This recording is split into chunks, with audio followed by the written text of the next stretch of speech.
Hello, my name is Jazz Morno, and this is episode 1 of Let's Do This.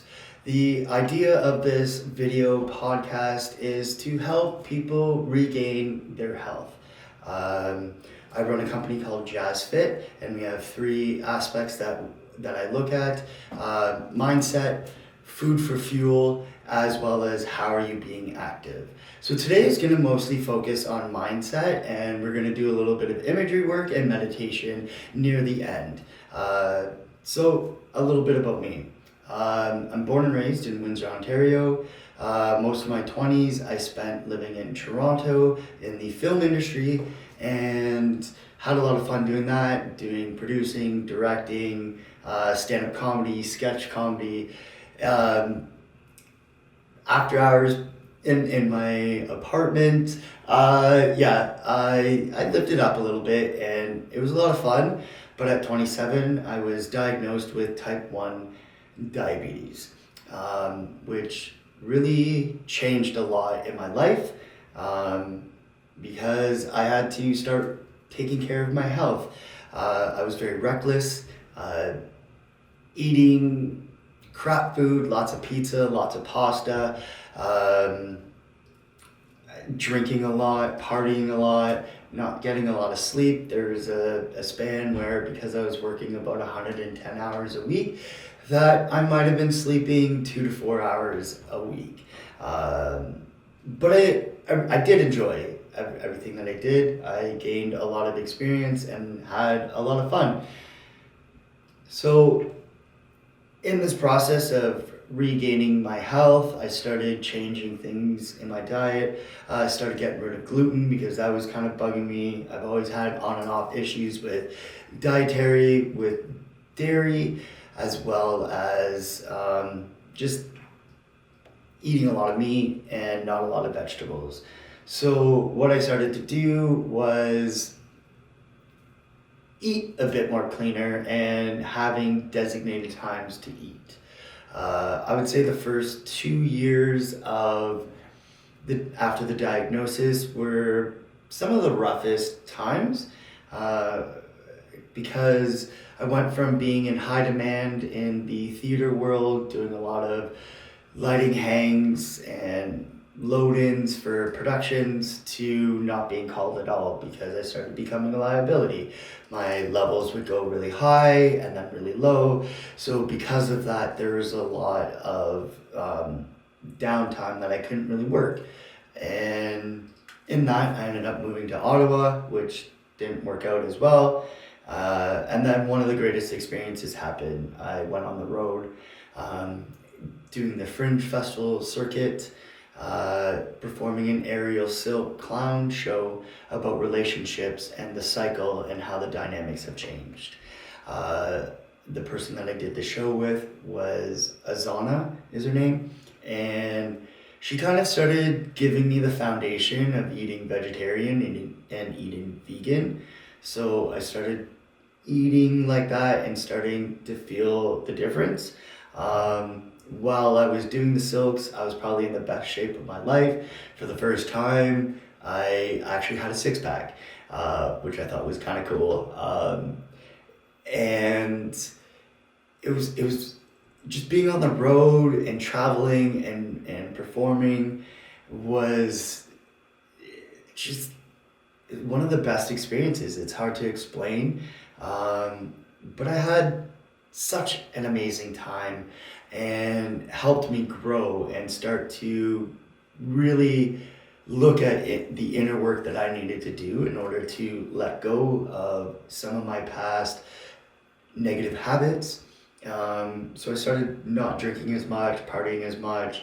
I ended up living in Edmonton for 2 years, and that was where I felt like everything of me was stripped away in order for me to build what I am today.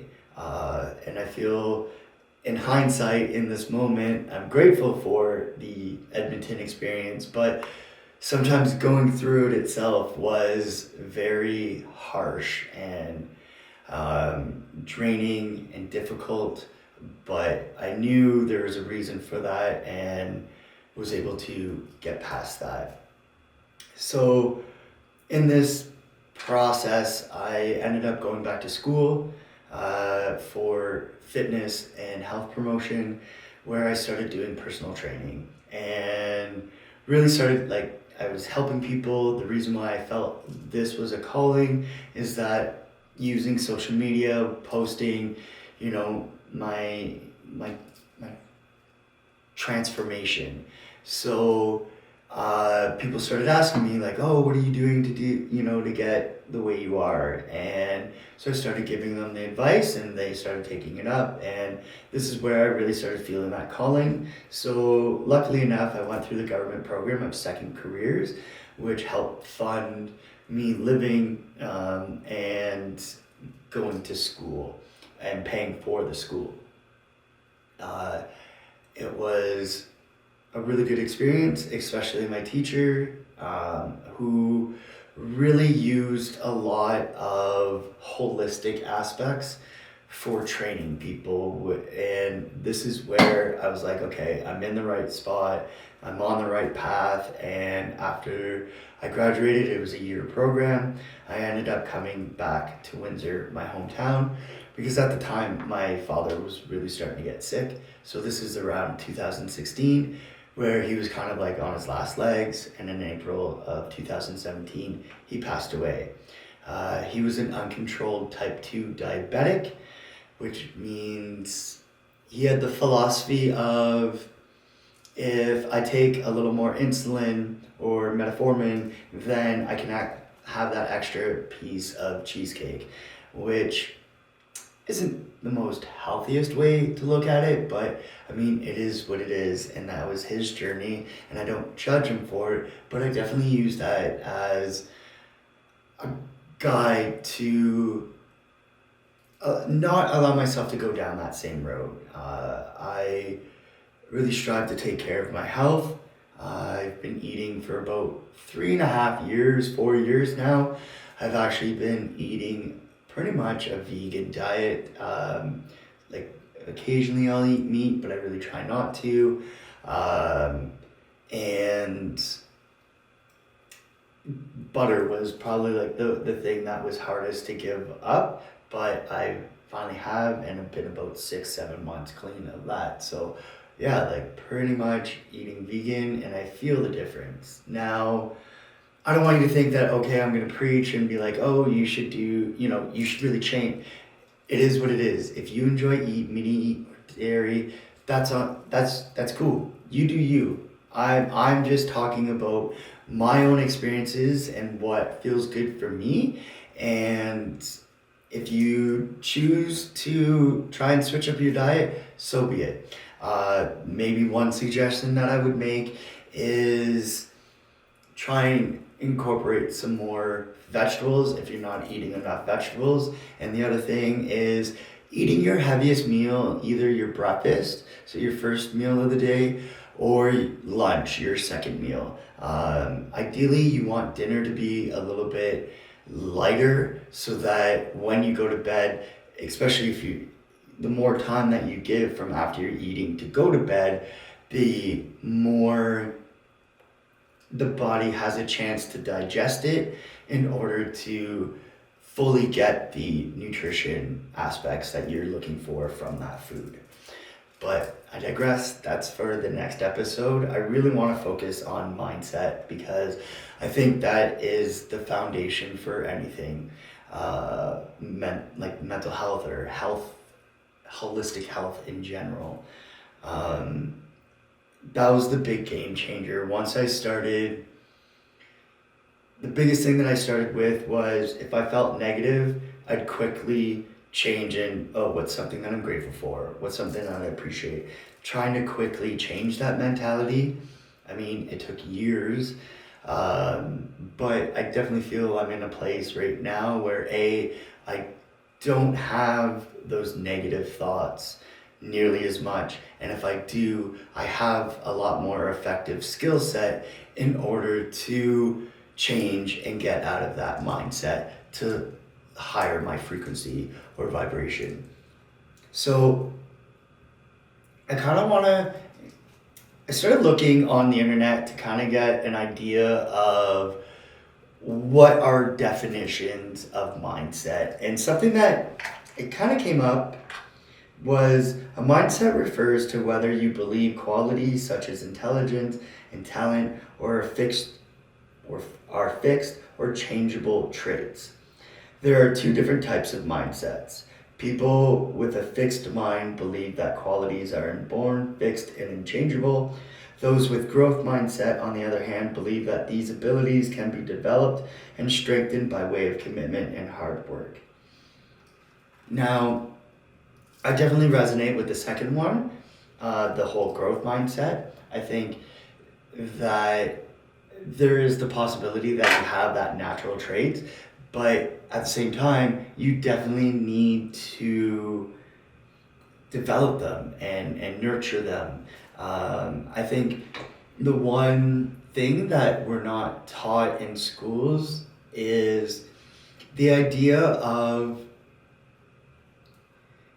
communication, and how to deal with stressful situations. As adults, there's a lot of people that turn to drugs or alcohol, or react violently, and that becomes destructive. And if we want to really nurture and overcome these obstacles, I think having that good positive mindset and the ability to have the awareness of what's going on within, so then you can have the ability to change that mindset. And I think that's important. That I think there's, especially right now with the pandemic that's going on, and just a lot of people being in that fight or flight state. So the sympathetic nervous system is doing a lot of damage to the body. Because what happens in long bouts of stress is that there's a hormone called cortisol that is released. And what happens is it blocks every non-essential organ or muscles. So you're essentially living on basic function, which means there's not a lot of healing going on, that you're in this constant state of fear and like waiting to react to a negative situation, which can really affect your body. One saying that has come across that really resonates with me, that I think can be very effective, is when your mind is at dis-ease, you create disease within the body. Meaning that if you have a lot of negativity within, you have a lot of self-doubt, you put yourself down a lot, and then you allow others around you to put you down, that's going to take a lot of major toll, because again, those levels of cortisol are going to be rising in your body, and that means that again, you're working on that basic function. So the idea of meditation, the idea of exercise is to release that energy within so that it no longer builds up. The more that you give that power to the negativity, the more you're gonna attract aspects that are negative in your life. I feel that I know this firsthand, because I used to be very negative or very cautious, and the type of friends that I had around me used me. And now that I have changed that mindset, I've been able to get out of that pattern, and be able to attract more positive, like-minded people, which I feel a lot more supported and therefore confident enough to be able to do my first episode here.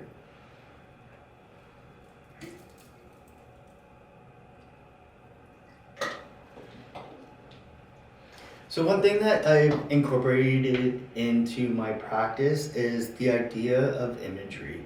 So I'm actually going to give you the definition that I've gotten from my class at University of Windsor, which is my third year in the Human Kinetics program.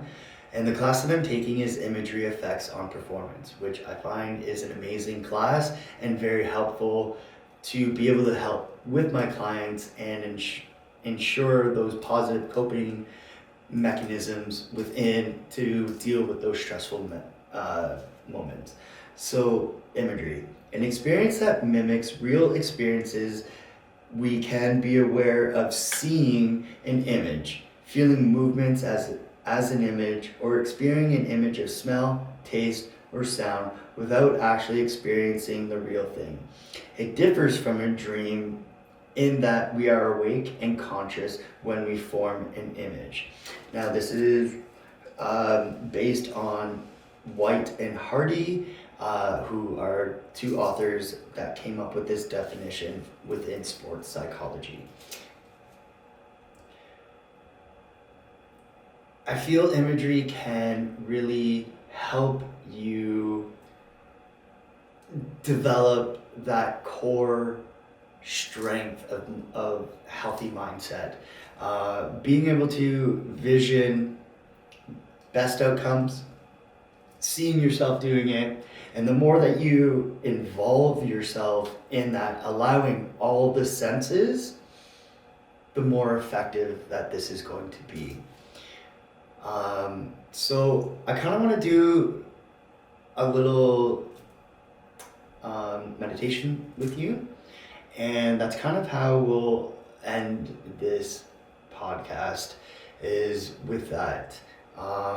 So I want you to close your eyes, and I want you to focus on your breathing. Taking a deep breath in through the nose and out through the mouth. And again.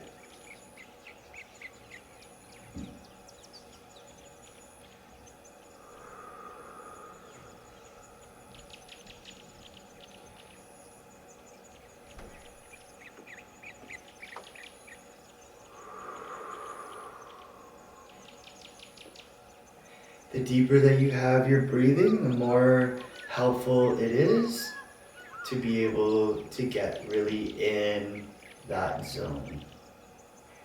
And again, breathe in through the nose, breathing in positivity, and breathing out negativity.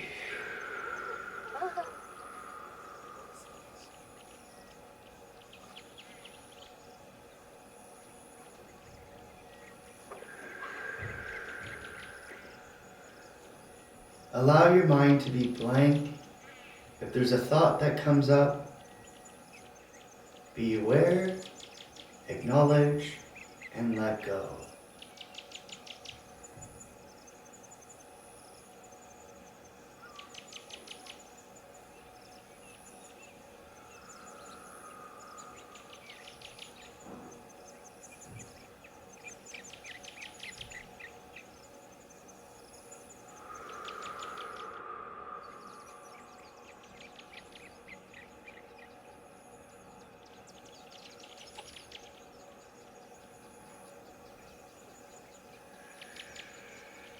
Now I want you to start rubbing your sternum nice and gently.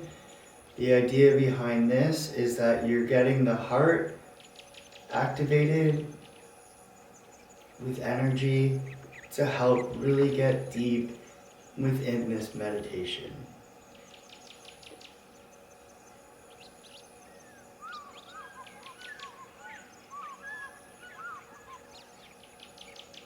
I want you to think of something that you appreciate. What I do, or what I've been doing for a while, is I'm appreciative of the ability to be able to be in university, to gain the knowledge, to be able to help people regain their health. Gratitude. I'm grateful for the support systems that I have surrounding me that encourage me to be able to do the work that I do and feel confident enough to be able to help people. Compassion. I'm compassionate about myself so that I can be compassionate about humanity and able to, without judgment and unconditionally, help them and help myself. Love. I love myself, so therefore I can love others, such as my mother, my sister, my nephew, my really close friends, and of course my dog, Kira.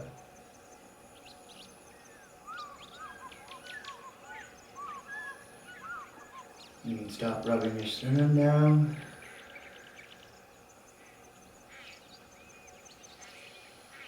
And focus on your breath again. I also want you to be observant of how you feel. Do you feel lighter? Do you feel calmer? Be aware of the changes within.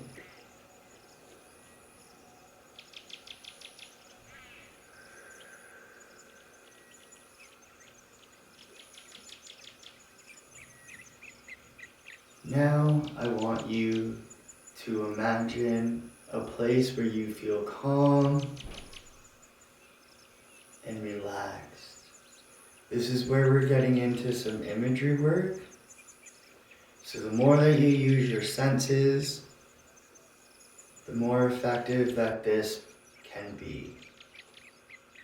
For me, I picture that I'm in the woods somewhere, that there's this little pathway that I'm sitting on with a big tree, a beautiful sun, and it hitting me in the face, feeling the warmth throughout the body from the sun. I can smell the grass. I can see a bunch of bush on the left side with flowers blooming, beautiful blue sky.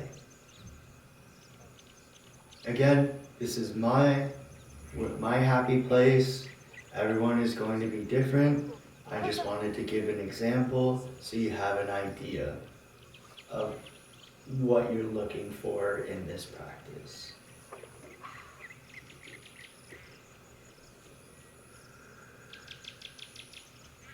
Observe, look around. Is there anything that you see?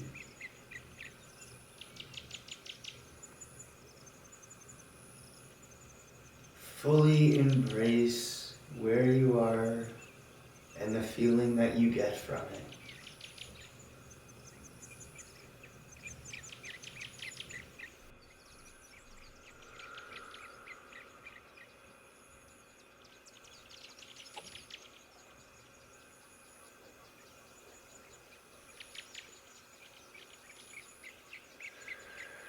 With each breath, you're breathing in that calmness of this place.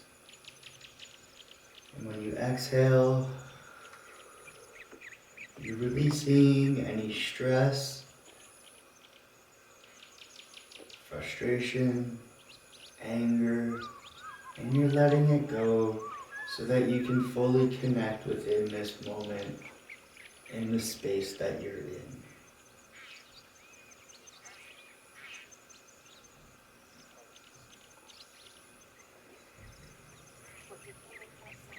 I now want you to imagine a little ball of white light that is starting at the top of your head, and when you breathe out, it goes down all the way to your toes, and when you breathe in, it's coming all the way up to the top.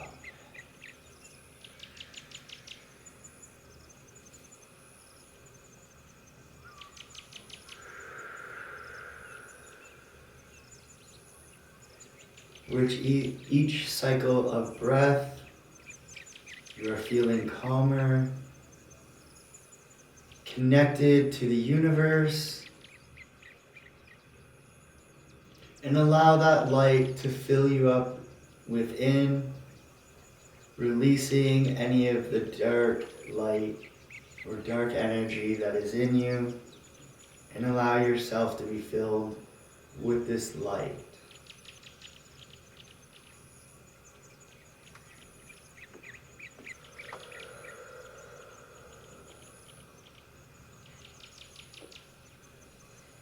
You continue this until you feel all the light engulfs your body and you are nothing but a big ball of bright light.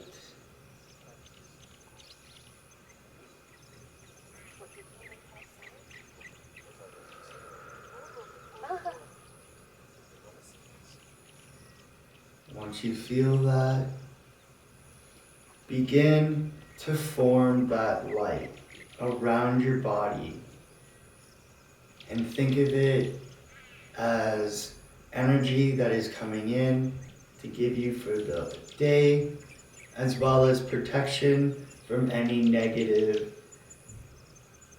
people or energies, that it acts as a barrier to help protect. Once you've formed that, you can now begin to wiggle your toes and your hands. Start moving around. Maybe a little stretch. And when you're ready, open your eyes. How's everyone feel? I hope you feel calmer, and I hope that you're able to use this practice. Now, we did about 10 minutes there. You can reduce it down to 5, but I wanted to make sure that you got the whole premise and enough time to absorb the information to have the most effective experience doing this. Now, I drew from, his name's Gregg Braden, and he has a show called Missing Links with Gregg Braden on a website that's called Gaia.com. Now, if no one's heard of it, the way that they market themselves is it's Netflix for higher consciousness. So they have a lot of yoga videos, then they also have a lot of like esoteric, ancient civilization, and quantum physics, and the idea of mindset. So Gregg Braden, which I incorporated in there, was the 4 steps. So the 4 steps is focusing on your breathing. After the breathing is the rubbing of that sternum. And then the 4 words, which, so this is called the Heart-Brain Harmony, and it's actually the Heart-Brain Institute that did a study on those 4 words, and that it can actually change your mindset and your frame of mind in a quick second, or very quick. And the idea is, so if you're feeling negative, by thinking of one of those 4 words, it can actually change and get you out of that negative mind frame. So I've used it a lot over the last few years, and I feel that it's been a big game changer, and which is why I incorporate it to most of any meditation that I do. So if you want to look him up, you can. And yeah, it has a lot of very great information, as well as Dr. Joe Dispenza, who has a show called Rewired. Dr. Joe Dispenza gets into the neuropsychology, so how the brain functions at certain levels, and how meditation can actually help connect to that higher source, that universe, or if God, if that's what you resonate with. But by working on your mindset and getting into a certain frequency within your brain or mindset, that you can untap into this source field that Dr. or David Wilcox actually uses. So if you want to look them up, you can. They have a lot of great information, and that's where I get a lot of my sourcing from. and feel that they are very intelligent and have a lot of useful information. Well, that's that. This is episode 1. I hope you found that this is very educational and helpful for you. Please reach out if you have any comments or concerns, as I do one-on-one sessions, do mobility as well as Reiki. So doing a lot of energy work and helping unblock your chakras. Please reach out and have a fantastic day. Try and find a little nugget of peace if you're feeling down today. Thank you.